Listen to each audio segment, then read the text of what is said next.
Hey, welcome. So it is Kat here. Welcome back, or if you've never stopped in before, then welcome for the first time. And I am doing a little YouTube video on site here at school because it's a long day. And if you watched yesterday's YouTube video, you can understand that I have a lot of long days, but I want to min-max my time. So minimize the amount of time I'm spending while maximizing my efficiency. So I am in between classes right now. I have about, I don't know, half an hour or so before I'll probably head in and just do some pre-talks with my classmates. But just something, a little antidote to put into perspective, something that I had said yesterday was that you should always make sure that you are not letting yourself be overworked, but also be pressured. So it kind of comes full circle, right? Okay, so here I am putting in a little extra time, and something I want to talk about today is making sure that you are present in your moments. So I am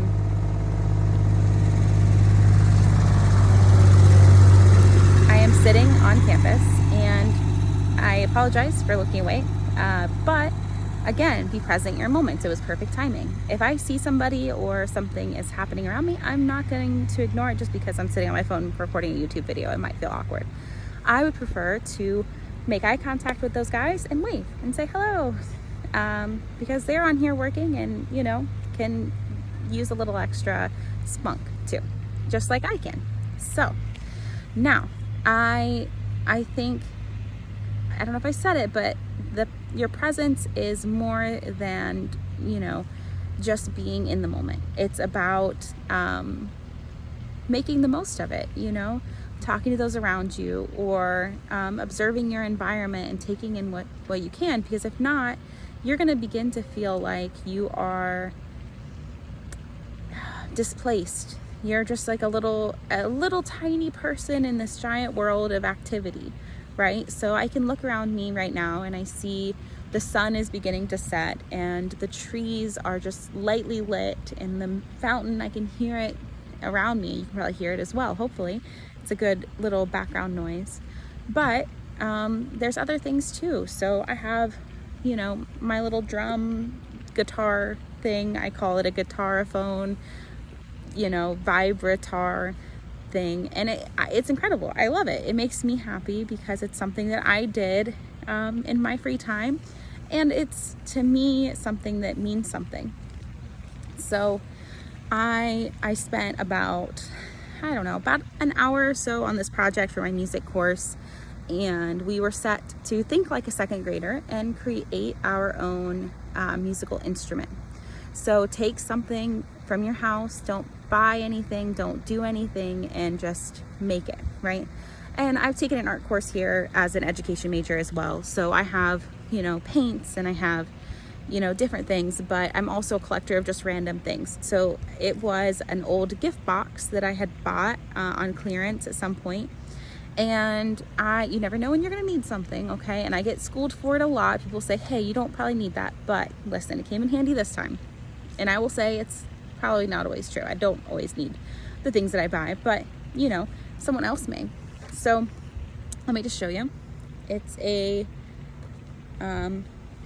detailed little guitaraphone vibratar thing that it makes like just a little tiny noise because there are rubber bands.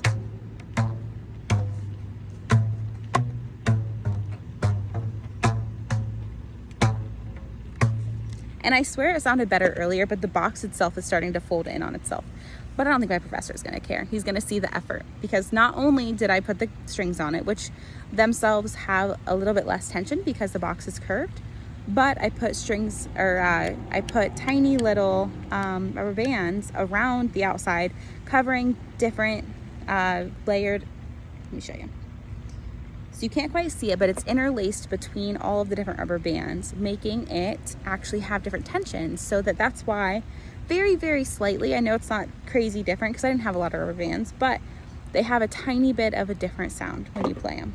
So each one is a different pitch. Now they're all deep, which is kind of cool, but you can also create other sounds I have a little tiny Oh geez, hold on. Okay, I have a paintbrush.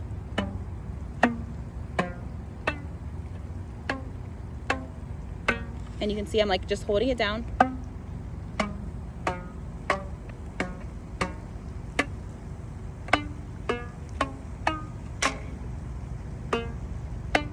And then you can kind of hear the pitches a little bit better. So it's interesting. He wanted us to think outside the box and come up with 2 different ways we can play the instrument. And that's, for me, my favorite way. Now, if I'm being extra creative, I can also play it like a drum, okay? So it's a little bit booming, and luckily there's not really a lot of people on campus.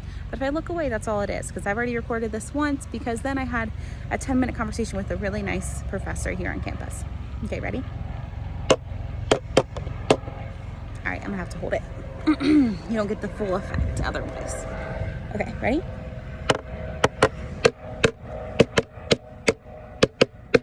You can hear like has like a bigger echo to it. I'm not a musical person, so you know, those who may be musical might understand it a little bit more than me.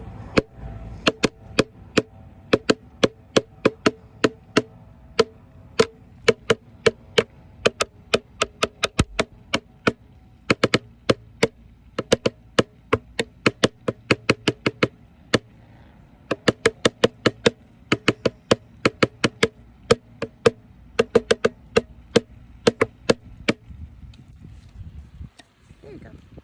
And sorry, I kind of got into it, but yeah. Drop my mask. Okay. But yeah, so that is just something that I have done. So I took an hour out of my day and had fun. That's why I was kind of looking. And I had a lot of fun with it. And I feel like you don't need to make a musical instrument out of little things. But if you have kids, maybe you could do it. Or you could just, you know, find your own little tiny amusing things around your house that maybe you bought and then you don't necessarily need, and create something. I've created milk jug masks before. You take a mask or a milk jug, you cut it in half so that the handle part is actually the nose, and you can just paper mache it, or not even paper mache it if you don't want to. You could just paint it and make it look great. But that is just a little bit of a creative mix. That is some things that I do. So I'm gonna go ahead and post this. You guys enjoy the rest of your Tuesday, or whatever day you may watch us in the future. And I will see you back most likely tomorrow. All right. Bye guys. Take care.